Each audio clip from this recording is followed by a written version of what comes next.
Oke Mas Bro, Assalamualaikum warahmatullahi wabarakatuh. Bertemu lagi dengan kita channel Obes Official, obrolan santai sana sini. Yang kali ini kita masih tetap membuat konten reaksi ya Mas Bro ya, dimana kita tetap mendukung Peda Ega Pratama Mas Bro ya. Alhamdulillah kebetulan Peda Ega Pratama pulang ke tanah air Mas Bro ya, ke Indonesia, dimana dia langsung bertemu dengan para awak media nasional sekaligus konten kreator YouTuber yang ada di Indonesia Mas Bro ya.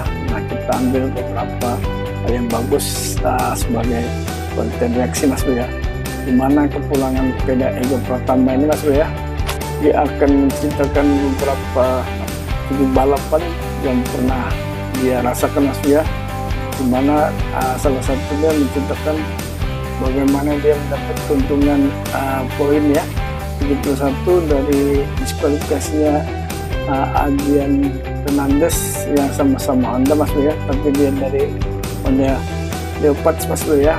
Nah, yang juga kedudukan itu udah didapat 2 podium Mas Bro ya, walaupun yang satu tidak naik, tapi Peda tercatat mendapat memperoleh 2 podium Mas Bro. Oke.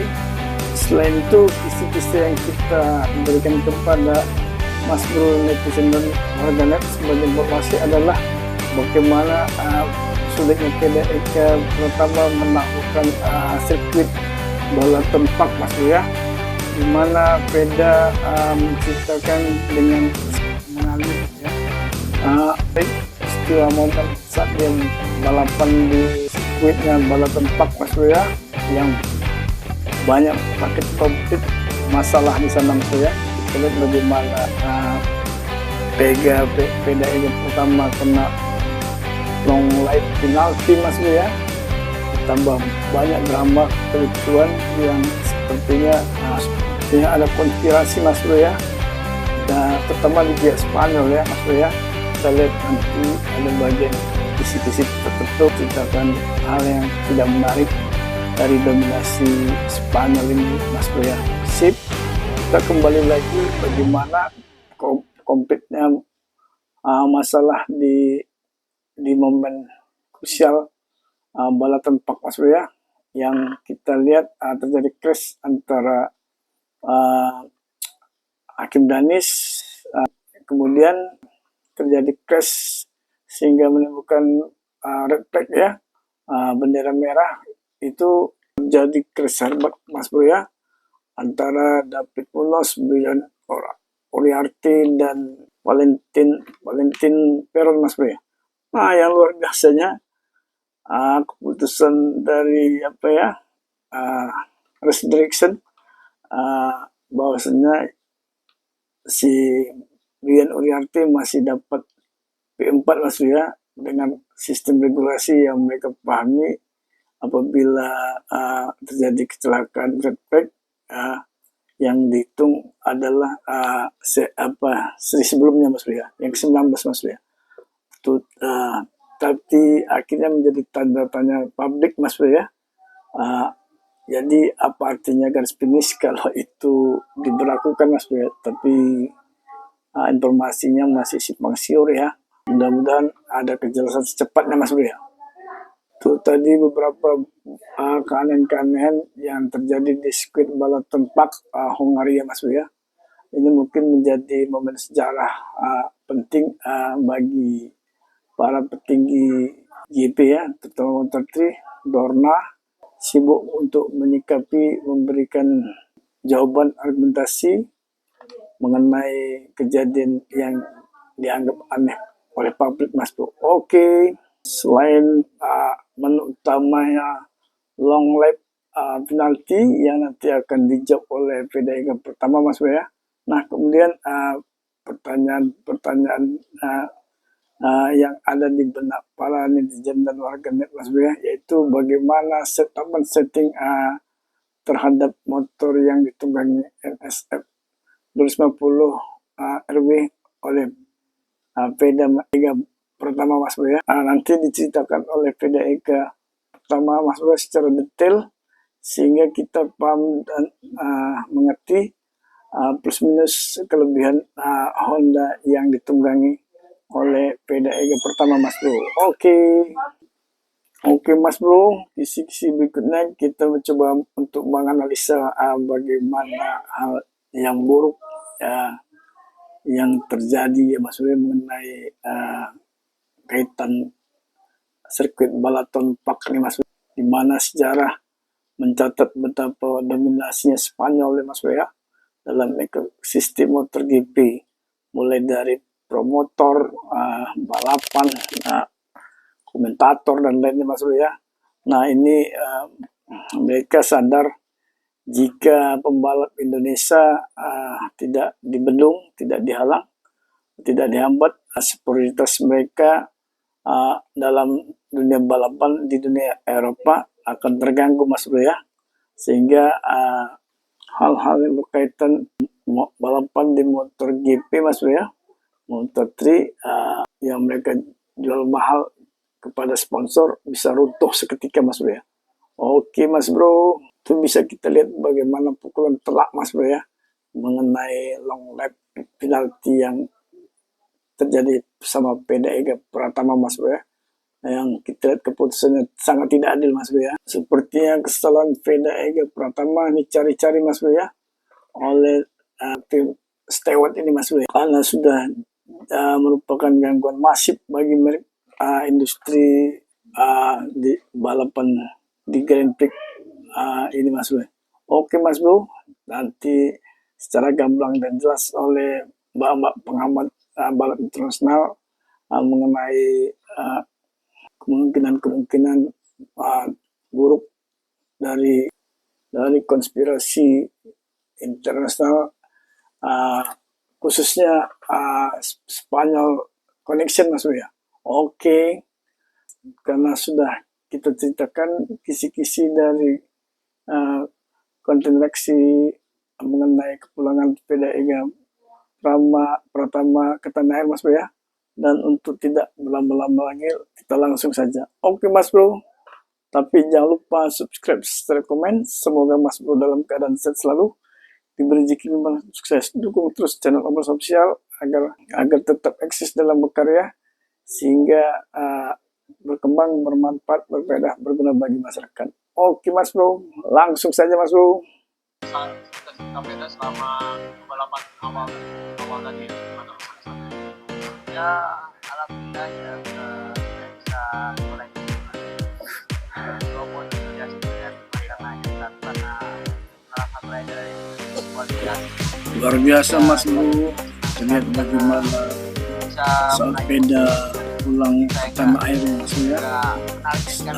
Dia sudah bercerita dengan para kreator balap Mas Bro ya, memberikan cita-cita saat balapan, padahal waktu yang berharga untuk keluarga Mas Bro. Sip, kita respect terhadap PDIG Pratama dengan peduli publik ya, dengan bagaimana selama dia balapan di Eropa. Sip, kita coba dengar penjelasan detail PDIG Pratama Mas Bro ya mengenai balapan melalui salah satu konten kreator ternama di Indonesia. Oke Mas Bro. Salah satu yang paling selama balapan ya, dia memang generasi baru dan kita memang bisa dibilang kurang enggak yang benar-benar ya, menurut saya memang agak dan ya saya struggle sama cuma memang saya sempat bagus ya practice, cuman di hari Sabtu saya melakukan kesalahan pas mau simulasi race dan pada akhirnya saya jatuh. Ini hal-hal menarik ya, saat motornya perlu Veda dan perlu waktu, jadinya saya nggak bisa mengalami free nggak ada settingan praktis sama kualifikasi Mas Bro ya, settingannya tepat yang saat terjadi di Balaton Park Waria. Untuk Luar kualifikasi biasa ya. dan memang settingan itu saya rasa saya bisa mendapatkan lap time yang bagus ya, cuma 1 lap 2 lap cuman race kan, karena kita belum simulasi race jadi nggak tahu apa yang bakalan berubah setelah 5 lap ke atas, dan karena kita ada 20 lap sepanjang, jadi race saya memang struggle setelah, apalagi ditambah long lap, itu juga kesalahan saya yang ya saya ambil pelajarannya agar buat kedepannya nggak ngelakuin Luar kesalahan. biasa ya Mas Bro ya. Ya di race Mana long lap ini memang di awal-awal VD saya Pratama masih bisa menyalahkan dirinya sendiri fight ya di depan karena untuk grip ban juga masih bagus, jadi ya pengembangan masih dirinya belum kan struggle, tanpa cuman menyalahkan masalahnya muncul tim saat setelah long lap dan dan lain atau motornya Mas Bro. Oke. sampai mundur ke posisi 19, dan di sana juga waktu itu juga saya fight sama rider lain, jadi agak keganggu, agak nahan buat mau deketin yang lebih depan, cuman ya udah kehabisan ban juga. Terus masalahnya setelah long lap itu terus fight sama rider itu, jadi nguras ban banget, terus jadi masalahnya timbul ada slide lah waktu entry corner pas ngebrake itu saya agak struggle, terus exitnya juga slide, terus ya tapi saya ambil pelajaran positifnya dari, karena itu juga proses lah dari proses belajar ya. Luar biasa jawaban VD Ega pertama Mas Bro ya. Wawasan itu bagian dari pengembangan dirinya Mas Bro ya. Pengalaman dan ada hikmah yang bisa diambil ya. Kira-kira Sip. setupnya tuh lebih mudah ngeklop gitu, atau mungkin ada karakter tertentu dari sirkuit lah yang membuat setup motor sepeda tuh lebih klop dengan karakter sirkuitnya. Ya memang Honda di Honda ada kayak plus minusnya lah, dan bagaimana kompetitor juga, mereka juga pastinya ada plus minusnya motornya. Tapi ya untuk kedepannya mungkin, karena kita juga tim kan pasti ada data-data dari tahun kemarin, tahun lalu, kayak Tayo Pursa itu juga sering podium di beberapa sirkuit, jadi ya mungkin di sirkuit-sirkuit yang Tayo sempat podium tahun lalu itu mungkin tim Honda Tim Asia tuh punya data yang kuat, yang bagus, yang udah sempat, jadi biasanya sih udah mekanik data udah berpengalaman juga, jadi ya biasanya itu mempermudah saya untuk beradaptasi dengan sirkuitnya, dan gimana latihannya berjalan. Biasanya udah kalau tim ada data, dan juga saya udah ada feeling bagus dari hari Jumat, biasanya bagus. Jadi kalau udah ngomong gitu, berarti GP Malaysia menjadi salah satu strength nanti ya, harusnya ya beda ya. Ya saya tahun lalu menang jauh tuh. Ya di Malaysia ya, karena juga di Thailand kemarin saya lumayan bagus tuh lap time-nya gitu ya, dan benar saya berbreak satu langsung enjoy gitu, terus ada feel bagus ya. Mudah-mudahan sih sirkuit yang kayak Tayo podium atau menang tahun lalu tuh jadi juga ada bagus, dan juga Malaysia kan saya beda Ega pertama menceritakan betapa sulitnya di berbagai sirkuit. Ternyata di Buram Thailand yang sistem merasa aman dia Mas. Oke. Sip. Salah satu sirkuit yang paling tunggu gitu loh, karena ya pengen tahu juga gimana riding nyobain sirkuit itu pakai motor-motor kan jarang-jarang. Iya. Nah kalau Mandalika gimana menurut saya? Kan juga beberapa yang paling ditunggu, karena kan ya saya sebagai tuan rumah ya. Alhamdulillah Mas Bro ya. Kayaknya Mandalika sirkuit favoritnya VD pertama Mas Bro. Oke. Ya cuman saya sudah cukup lama nggak muter di sana, terakhir 2024 waktu pakai CB 600 ya Mas. Ya. Jadi ya mungkin ya, tapi paling nggak saya udah sering muter di Mandalika, jadi ya jadi menarik ya sebenarnya sirkuit Asia, terutama Mandalika, Sepang, mungkin Motegi juga ya. Sepeda juga suka juga kayaknya sama sirkuit Motegi ya. Konspirasi Spanyol dan luar biasa Mas Bro ya. Ternyata Bu Amis jadi liar yang konspirasi membungkam jalan Spanyol. raya. Aroma amis yang menyengat dari ruang kontrol race direction Nah, ini dia Mas ya, akhirnya bagaimana benar-benar kita meledak bola api liar yang coba membakar memahami jalan ya. raya. Publik balap Indonesia yang terkenal militan dan memiliki intuisi tajam langsung mengendus adanya bau busuk di balik keputusan Terindikasi menghadapi ada posisi keempat. konspirasi Spanyol Mas ya, yang harus kita atau publik untuk kejujuran Mas ya, ditagih terus Mas ya, luar biasa, sehingga Dorna pun Jika kita membedah isi regulasi refleks secara dingin dan objektif, keputusan ini jelas menyisakan lubang besar yang menganga lebar. Logika sehat manapun akan memberontak melihat seorang rider yang sudah tersungkur. ini kita coba regulasi yang tidak masuk akal Mas ya, yang harus kita protes dari publik Mas ya. Oke, kita lanjut Mas Bro. Mari kita preteli kejadian ini dengan Ini pisau analisis yang tajam. dicoba oleh mbak-mbak pengamat internasional Mas ya, menganalisa karena ketakutan dari pembalap grup Spanyol Mas Bro. Oke, luar biasa PDK pertama nih Mas ya, melakukan Eropa ya, dimana sudah kebaca konspirasi Spanyol Mas ya, sementara Italia mungkin masih gentle Mas ya, karena kita ketahui mereka lah yang menguasai balapan Grand Prix Mas Bro ya, motor GP, motor 3 dan lainnya Mas Bro. Oke. Mengapa mereka seolah menutup mata terhadap fakta bahwa Uriarte tidak akan pernah bisa menutup garis finish secara mandiri? Jawabannya sangat sederhana namun menyakitkan. Supremasi Eurosentris sedang terancam oleh eksistensi bocah ajaib asal gunung hidup. Nah, Veda Ega Pratama. luar biasa ya. Di tanah air mengenai adanya konspirasi Spanyol atau Spanish Connection di dalam internal Dorna bukanlah sebuah isapan jempol belaka atau sekedar bumbu drama netizen. Sejarah mencatat betapa dominannya pengaruh negara matador tersebut dalam ekosistem MotoGP. Mulai dari promotor, Hal-hal yang gini harus kita perangi Mas Bro ya.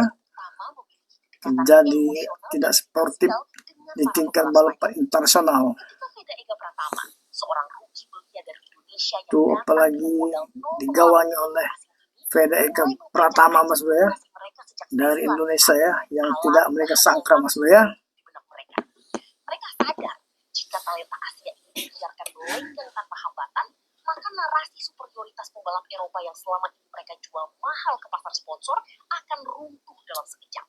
Hukuman long lap penalti janggal yang dijatuhkan kepada Veda di lap ketiga adalah hantaman pertama yang Akan runtuh sponsor Mas Bro ya, apabila mereka ketahuan curang Mas Bro ya, karena olahraga ini butuh sportivitas ya.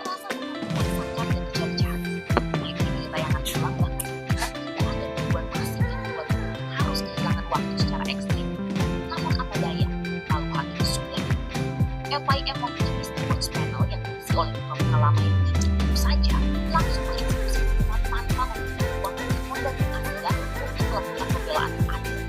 Ini adalah praktik kursi kecepatan sang rookie sejak awal buat dia Luar biasa taktik lama Mas Bro ya, apalagi dikasih tombaknya orang-orang lama di steward ya. Kita tetap harus minta bukti, jangan ada kecurangan di balapan internasional di Grand Prix ini Mas Bro. Oke. Dalam kondisi normal, pembalap kemanapun akan langsung menyerah, membiarkan motor melaju santai atau bahkan memilih masuk pit karena frustrasi. Tapi Veda bukan pembalap sebenarnya yang instan saja. Motor NSF 2000 yang dimiliki merayap naik selangkah demi selangkah bagai predator yang terluka namun tetap mematikan. Ketika kecelakaan karambol itu terjadi di lap terakhir, Veda dengan teknik dewa berhasil menghindar dari rontokan motor dan pecahan rim di tangan kirinya. Dia melewati garis finish malam hingga posisi 16 dan pernah tercatat di urutan 15. Logika keadilan olahraga mengatakan bahwa pembalap yang berhasil dan menyelesaikan balapanlah yang berhasil di posisi terbaik. Ya, benar tuh. Terjadi manipulasi regulasi ya. Luar biasa Mas Bro. Karma nanti bagi Uriarte ya. Apalagi dia terkena dengan kasus oli palsu Mas Bro ya. Lihat seorang anak muda dari Yogyakarta mampu bertahan hidup di sirkuit Sementara di Indonesia masih banyak mampu bertahan hidup di sirkuit neraka yang paling dibenci di dunia. Evaluasi darurat bos Dorna dan pengakuan dosa di Balaton Park. Kekacauan masif yang terjadi di sirkuit Balaton Park akhirnya memaksa Carmelo Ezpeleta, sang bos besar Dorna Sports, untuk turun gunung secara langsung. Wajahnya yang tegang dan Alhamdulillah Mas Bro ya, tidak bisa turun disebutkan gunung saat diwawancarai bos Dorna ya. internasional pasca Sip. balapan menjadi bukti sahih bahwa situasi di Hungaria sudah berada di Tidak luar main-main ini Mas Bro ya. pernyataan belak-belakan Di Ezpeleta sirkuit Balaton untuk jalannya Park, balapan sebagai arena pembantaian bagi Hungaria. para pembalap muda Moto3 bukanlah sekedar retorika pemanis bibir untuk meredam kemarahan publik. Kita coba menganalisa Pengakuan dosa yang Spanyol Connection akibat menghalangi kemenangan biasa dari tim-tim Asia ya, khususnya Pedega Prana untuk dijegal Mas Bro. Ezpeleta tidak bisa mengelak lagi jika data menunjukkan ada 7 pembalap yang mengalami insiden kecelakaan fatal sepanjang balapan hari Minggu itu. Sirkuit Balaton Park dengan panjang 4,08 km namun dijejali dengan 18 tikungan zigzag yang sangat rapat dan minim area runoff yang memadai, terbukti menjadi jebakan Batman yang mematikan. Desain lintasan yang bermodel stop and go ekstrim ini membuat efek slipstream yang menjadi nyawa dari balapan Moto3 menjadi sama sekali tidak berguna. Para pembalap dipaksa melakukan pengereman keras dan melakukan manuver menyalip di area yang sangat sempit, yang pada akhirnya memicu senggolan demi senggolan. Menariknya, dalam pidato evaluasi daruratnya, bos Dorna itu secara khusus menyebut nama Veda Ega Pratama sebagai contoh konkret korban dari kebobrokan sirkuit ini. Saya melihat Veda Ega di sini tampil sangat beda dari hari sebelumnya. Dia bisa menembus P2 saat sesi track, tapi gara-gara penalti dan karakter sirkuit yang menyiksa ini, dia harus finish di P16. Ini membuktikan bahwa sekelas rookie terbaik dunia saja kesulitan di sini, ujar Ezpeleta dengan nada bicara yang berat. Kalimat ini adalah sebuah pengakuan tidak langsung dari otoritas tertinggi MotoGP bahwa bakat alami Veda diakui berada di level teratas, dan kegagalannya menembus 10 besar murni disebabkan oleh faktor eksternal dan keputusan kontroversial yang merugikan sang pembalap Indonesia. Langkah Dorna yang berjanji akan Benar Mas Bro ya, masuk akal, masuk logika ya, analisa Mbak internasionalnya yang bikin heboh seluruh publik Mas Bro ya. Apalagi Pedega Pratama ini sudah milik dunia internasional Mas Bro ya. Tapi kita sebagai masyarakat Indonesia harus dukung terus sampai titik darah penghabisan apapun itu terjadi Mas Bro. Oke. telah mencoreng reputasi Dorna sebagai promotor balap nomor 1 di dunia. Bagi kubu Indonesia, pernyataan Ezpeleta ini menjadi modal politik dan mental yang sangat kuat. Dunia sekarang tahu, dan bos tertinggi MotoGP pun mengakui bahwa posisi finish ke-16 yang diraih Veda tidak mencerminkan kemampuan aslinya di atas lintasan. Veda bukanlah pembalap yang kalah karena kekurangan skill atau kehabisan nyali. Dia adalah seorang pejuang yang dikepung oleh regulasi yang tidak adil, sirkuit yang cacat desain, dan lingkaran konspirasi yang berusaha keras mematikan sinarnya. Ketika bos Dorna sendiri sudah berjanji akan membenahi kekacauan ini, maka tidak ada lagi alasan bagi para rival Eropa untuk bersembunyi di balik keputusan stewards yang bias di masa depan. Oke Mas Bro, kita mengucapkan alhamdulillah karena akan kita akhiri.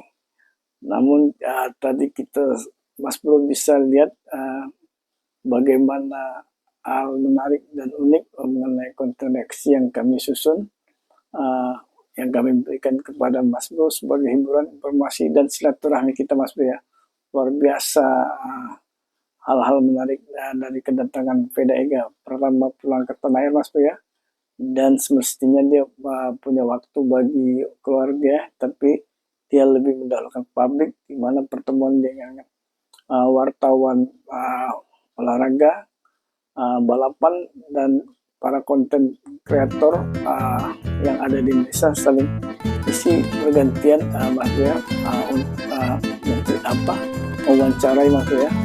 Oke Mas Bro, sudah jelas tadi hal-hal mengenai bagaimana peristiwa momen Veda Ega Pratama di sirkuit Balaton Park yang mengalami long leg penalti Mas Bro ya. Nah, tambah konspirasi jahat bagi para negara Eropa Mas Bro ya, terutama yang kita bahas sama Mbak itu adalah Spanyol Mas Bro ya.